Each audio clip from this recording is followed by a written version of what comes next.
like the lyrics. The bill collectors are in the phone.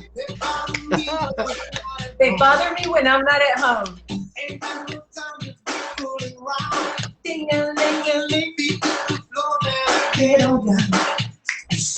I want money, lots and lots of money.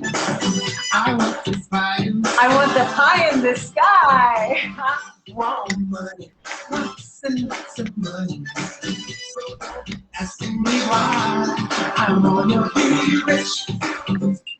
Oh, I wanna be rich. Oh, I wanna be rich. Oh, I wanna be rich.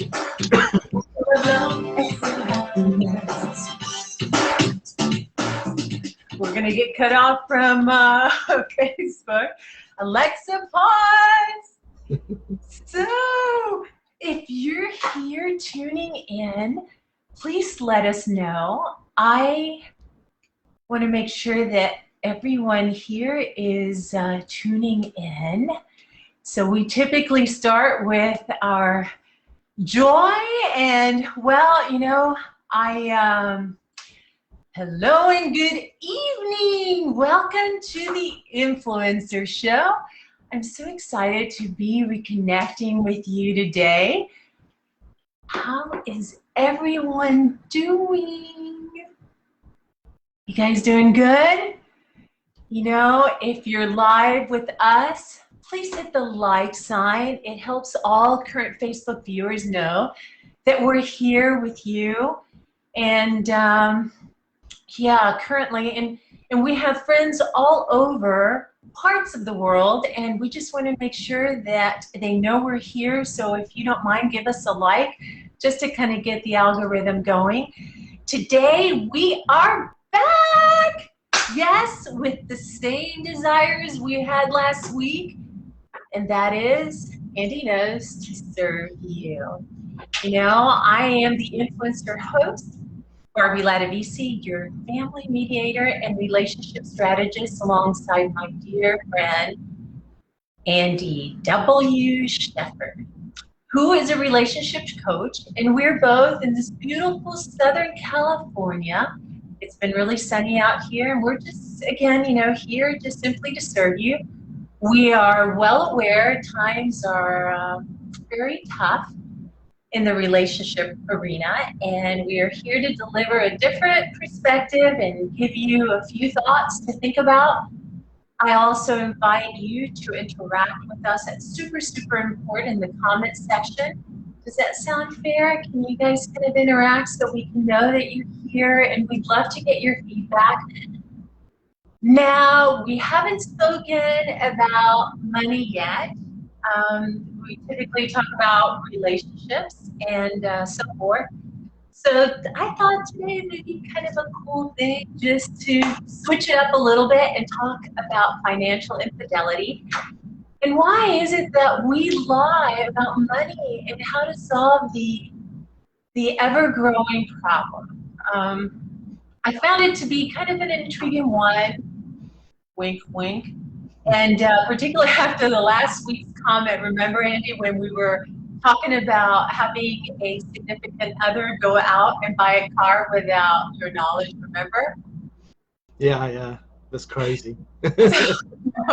So I thought, you know, okay, so I'm hoping that you guys are all up for this topic, as I believe, you know, when it comes to money, we all are very interested, particularly in generating it. So I have a question for all of you, and I want you to think about this. Just be really honest with yourself and tell me how, well, you don't have to tell me, you can kind of think it within yourself, but how many times have you lied to your partner about money?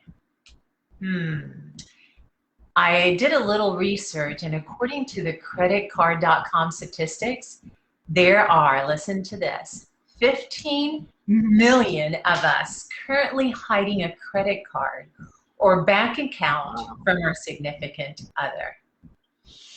Wow. Now, this is despite the fact that a third of us think that financial infidelities are worse than cheating physically. But stop, I want you to stop and think for a moment. What truly constitutes financial infidelity? And when does it become a financial fib? Or lie through omission, but withholding the information? Because sometimes, it can be a little bit more sinister, sometimes kind of toxic, and as we know, it can potentially destroy our relationships.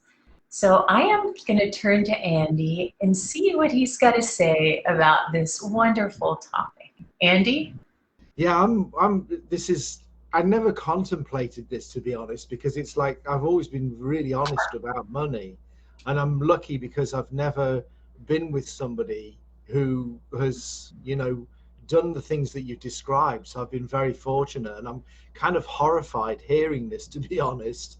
I've only lived with like 2 people, and they were extremely honest. And so, we split everything 50-50. It's just the way we did everything. We always supported each other, because to me, it's all about teamwork. So that a big part of that is going to be with money. And I'm really intrigued that people find it easier to accept infidelity in comparison with, money. It's like, so money's more important than somebody cheating on you. It's like, what is going on? You know what, and I kind of talked a little bit about this earlier on, but the most toxic lies are the ones in the most basic level. They're in the basic level when it comes to financial infidelity. It's essentially an outright lie about money or spending, but in terms of how toxic it can be to a relationship, one has to really look at the intent if you stop and think about it. Is it malicious? I thought about an example of malicious, that what it would be like, and that's like when people take their income and funnel it into a separate account, and then they use their spouse's income to pay all the household bills until, it's that time to hit out of the house or whatever, meaning end the marriage. And I thought, gosh, this is very, very, very real. I've seen my share of it in the courtroom, but I also wanted to share another example. And hopefully this rings true to someone that you may know. Please tag them in the comment box. Let me know what you think about this, because it is an epidemic, in particular now when the divorce rate is at its peak. Just recently I was in court and I listened to a few hearings and or specific cases, excuse me, and yeah, it's always, everything always has to do with money. But I don't want to regress here. I wanted to share with you another example, and that could be, what about those people that gamble? They have a gambling addiction, or a partner who withholds money just to satisfy a desire for power or control, or those who just, I know some spouses, they love their name brand purses and they go out there and just, no big deal. He will never know how much I spent, or vice versa. The same applies with men too, going out and buying shoes, those fashion forward guys, falling to disclose. It's one of those things. The credit card debt is, it's a big, huge problem, because oftentimes we don't realize, should the relationship go south, that's going to play a significant role in the divvying of the finances. So sometimes when the spouse handles all of the money in the family, the uninformed spouse may assume that because, their lifestyle is just so grand and beautiful, they're just doing fine and there's nothing to worry about. Well, this is really not good. I don't know, Andy. It seems like you've just been someone of great integrity, which is so admirable. but this is just so real. I see it, and people get really, really taken. It's enough to be a heartbreak to have to fight with somebody over money like this that you once loved. For sure. Yeah, it's interesting you say credit card debt because, I always frame any credit card as being an expensive loan.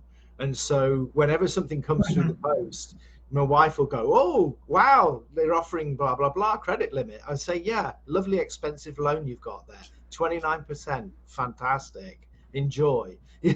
And so she's like, "No, I don't want it," and rips it up. So I've like anchored that in well because you've got to see it as it is. And we try to do everything by cash or 0%. If you've got an offer of 0% or we want something, we're going to buy it, then yes, we'll take advantage of that to keep the cash flow. So, but Yeah. I guess what's behind people doing this is they are going through divorce, and so they're hiding money because they want to keep money for themselves. I wonder if it happens in a normal relationship when they're not expecting divorce, whether this carries on. I think it is difficult when you're married because you're so used to, and I'm not defending anybody, I'm just kind of we're just discussing the topic and thinking it through. And for me as a coach, I'm always thinking of the mindset of the person and what they're thinking and why they're doing stuff. So being married is being with somebody, living together, whatever it is. When we're single, we're so used to having money of our own and spending what we want when we want on whatever we want. And so there's an adjustment, and maybe there's a kind of an immaturity with certain people. Sorry to use that word, but it's when we're married, we need to really step up and grow up. And it's a team. We do stuff for our wife, or wife for husband, and that's it. And if we don't think that way, then maybe we shouldn't have got married. Yeah, that's in an ideal world. That's not always the case, as it's been my exposure. And I'm going to give you an Sure. example that you're just going to go, "What?" But it's so true. A recent divorce client came to me and shared that. How can I say this? That they had an airplane and a boat and a $3 million house, and everything just appeared peachy, good in the outside. But while going through the discovery documents, as anybody have ever been through a dissolution, there you have to divvy property, your assets, and so you have to disclose to the other party, and that's why it's called the discovery documents. You have to disclose what your debt is and all your assets, if you will. So we discovered that there were $3 million. Their home, although it was $3 million, had a $2.5 million mortgage, and her husband had also maxed out all the credit cards. So and this is one of the main reasons why there's a high divorce rate. It's all due to finances. But not to belabor the topic, I want to really kind of hone in on why this happens. And I'm only bringing this to light because not a lot of people have the same experiences that I've had to overcome, or perhaps real life witnessed with, either being someone that I'm working with or someone that I see in the courtroom. But let me cue you in that people commit financial infidelity for the same reasons they commit romantic ones. It on't planned. It just so happened, so to speak. Have you ever heard those words before? So, once it starts, quite often people end up getting in deeper than they thought they would be. And they figure the market will save them, over time, but they'll be able to get things paid off before it's noticed, but more often than not, they can't work themselves through all that nonsense, and their hole gets deeper, and as I like to say, wider. It's just really very easy to dig yourself out of your own grave with your financial lies, and you might even start out, well-intentioned, but money fibs can start out relatively innocent, and but these the concealing part of it, it's no surprise. It's not a nice surprise gift, so to speak, for a spouse. So I don't know what you've got to say about this, Andy. I know this is a tough topic, but I'm so passionate about it because it's a very real thing. And if someone here, again, is listening, it's not the funnest of topics, particularly when you have been hit with this experience, but I'm gonna just tap in, and this is a very simple solution towards the very end. But Andy, any comments you'd like to add?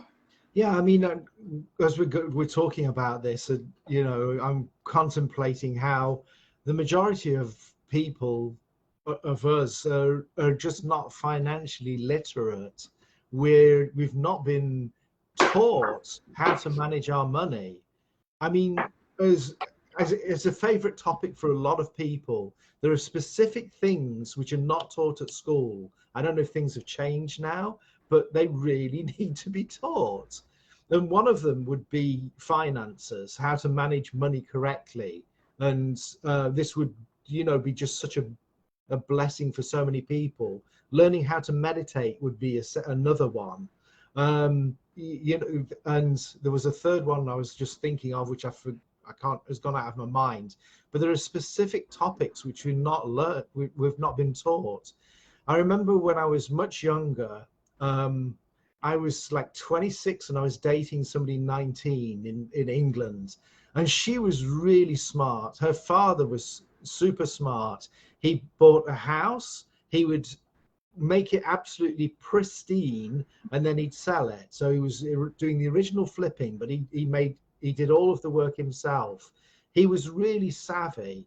He ended up being, I mean, they were on what we call Oxfam, which is now, which you call Goodwill over here. And they bought all. What did you call it again? It's called Oxfam, but it's like Goodwill over here. It's the equivalent of Goodwill.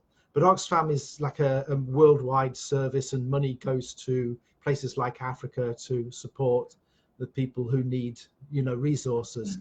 So she had that. She worked in a bank.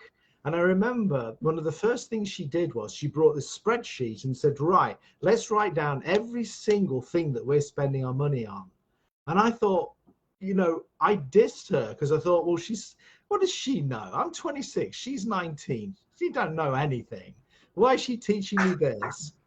But she was so smart, and I really regret not, being such so full of myself in those days. I should have really paid attention. I could have learned so much. But I was in the age where I just wanted to buy stuff, and credit cards.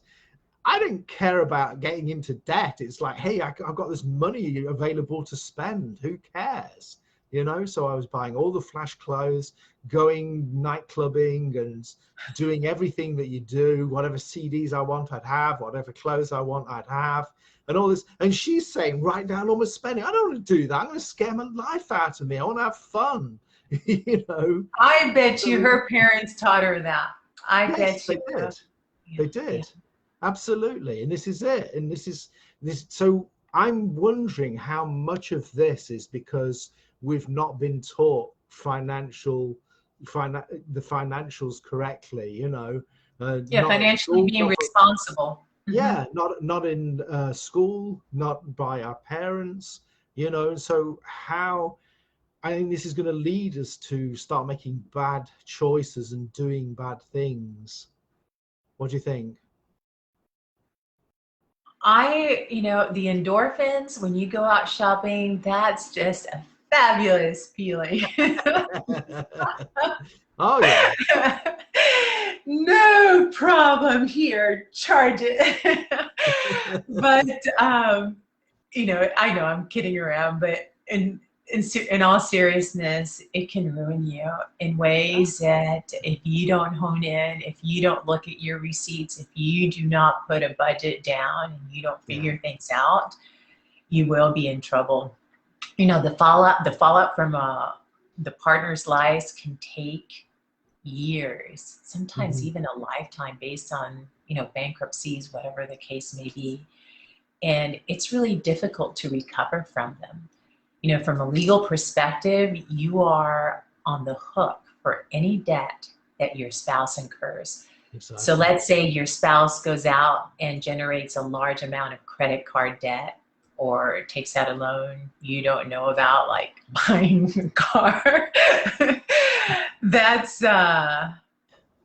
now becomes your debt legally, and as a factor in your own credit score. So it could be incredibly damaging, even in circumstances when your partner is only lying about just a few $1,000s. It can have such a long consequence, where your big picture financial goals are concerned. If your spouse were to make a very risky investment and end up losing money, it could really jeopardize your financial future in a manner that you would be completely and utterly unprepared for. So I know that sounds so painful, but it does. I tell you, you just have to go through the legal arena to see. And not necessarily, I think it's not so much just going to see and witness other people's life experiences, but it's really good for us to sit back and do a budget. We look at how much we make and our expenditures. Just do it for the next not that you want to do it, but this is just a recommendation. You can do it for the next 3 months and see where your money's going to specifically. And then you can kind of discern, okay, do you need to have that cup of coffee every day at Starbucks, or going out to eat every day? So these are things that you can easily eliminate, so you can be able to pay other debt. Maybe a credit card if you want it, particularly if it has a high interest rate. So let's talk a little bit about solving the problem. In successful relationships, both partners, and you kind of tapped in on this earlier, Andy, they really have a clear view of the money coming in and out of their account. What's listed in their tax returns, whatever the mortgage may be, and just all the financials. So all I ask is that you please be careful if you're being told, and I'm a victim of this, and I'm just wising up, here, sign. Don't worry about it. This is no big deal. Just sign here on the dotted line. But let me tell you, this is a huge, major red flag. And likewise, when one partner limits access to information, it's easier for them to commit financial infidelity. So it's really important that you are aware. Successful relationships, both partners have a clear view on the money coming in and out, and what's listed. What's listed on their tax returns, the mortgage, and all things that are financial. If you and your partner are being troubled, meaning, I guess what's the word? Sometimes couples have a really hard time wanting to discuss the topic, if you will. They're just like, oh, do we really have to talk about this? Well, my suggestion is to go out there and seek a financial planner who can act as an impartial third party and help you guys pull together all the necessary account information. And they can also help you start a dialogue, between you and your sweetheart that can continue, even in your home. So your first conversation should be about how we can moving forward, agree to how we want our money to work for us. I think that's really, really, really important. And do you guys do this, Andy? Um, yeah, and she drives me nuts. She likes to she gets a calculator and starts working some calculations out. And I'm saying, look, let's write it down It's because, stressful. otherwise there's going to be stuff that you miss and you forget about. Just do it properly. And she resists me, and it drives me nuts. And You know, I know how important it is because I created a spreadsheet and I put in every single item that I spent. It didn't matter if it was only 1 cent, and it blew my mind. Yeah, I was spending a lot on Amazon, but most of it was investment. I was investing a lot in my business, sure, but it was like absolutely blowing my mind how the Kindle books were mounting up and all the rest of it. It was like, oh my goodness, wow. something we haven't talked about in the sense of this whole budget nonsense.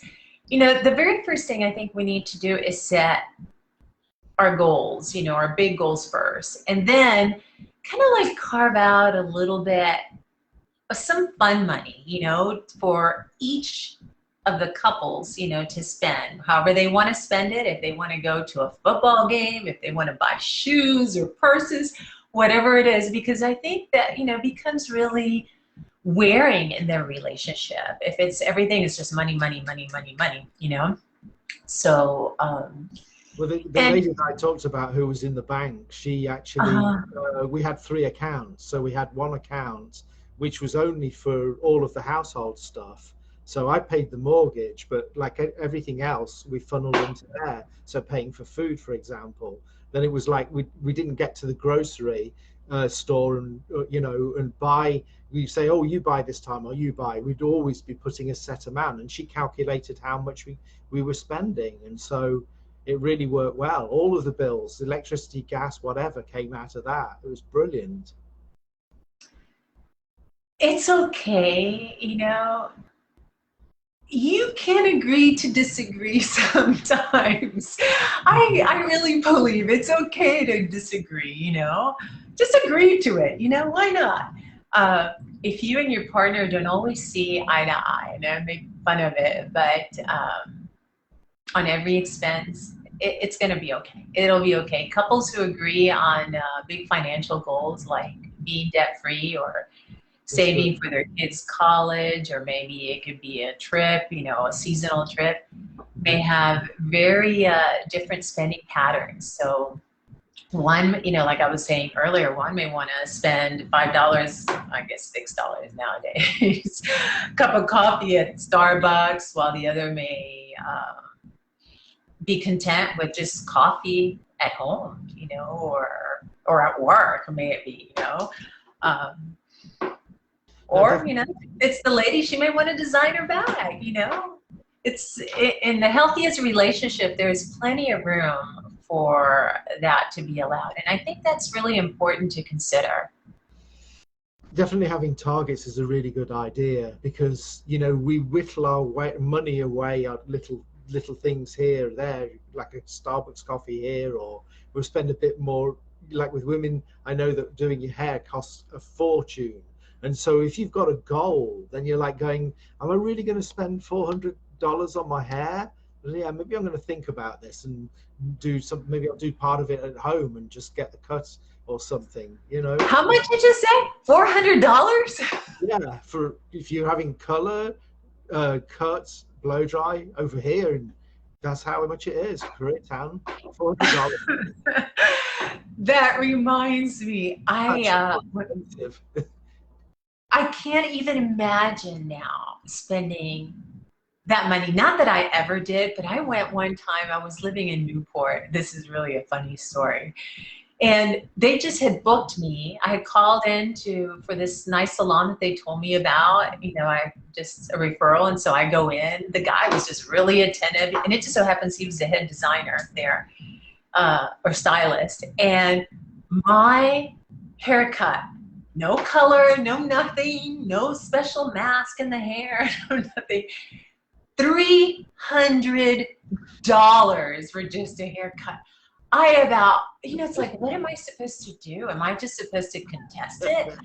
And I was like, Oh my God. So you'd had the cut and then it that's came all up. I had, Andy. Oh my And not God. only that, I can show you, I promise you, this happened to me. And I was just like, I was kind of like, I felt like I had been, Wow. I don't even know what the word is. I just felt violated, and I'm like, Yeah. I was just stunned. I'd never been through a hairstylist that charged me $300 to get my haircut. So I give him the card, and I naturally have to tip, right? So I typically am a pretty good tipper, minimum 20%. I'm going, okay, $60 here if I do the math right. I'm going $360 to get a haircut. And then I just got to thinking, I just went home. I couldn't believe what and then, as a single mother, I'm thinking, okay, how many meals can I feed my child with that? So, oh gosh, we live and learn, but nonetheless, I'm hoping that I can bring you guys a little humor and a little insight. Just be really careful what goes around in your relationships. Be very transparent. That's super, super important. It could just cause a lot of friction. The divorce rate is at its peak, and the divorces today are predominantly as a result of financial distress in the home. So I don't know if you have anything further to say to that topic, Mr. Andrew? After what you've said, I'd say beware of hairdressers. Exactly. I mean, definitely make sure you know how much they're going to charge you before going any further. Right, son, keep those scissors away from me. How much is this going to cost me? Oh, exactly. So, so we always like to close with our birthdays. Happy birthday to you guys.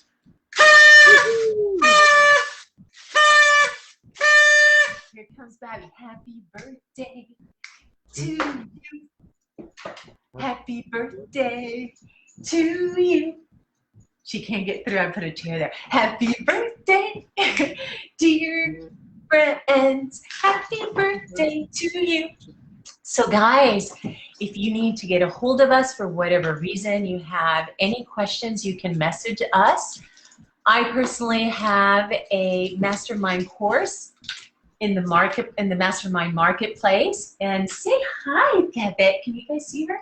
Can you see her, Andy? And Andy, would you like to share with our viewers how they can get a hold of you?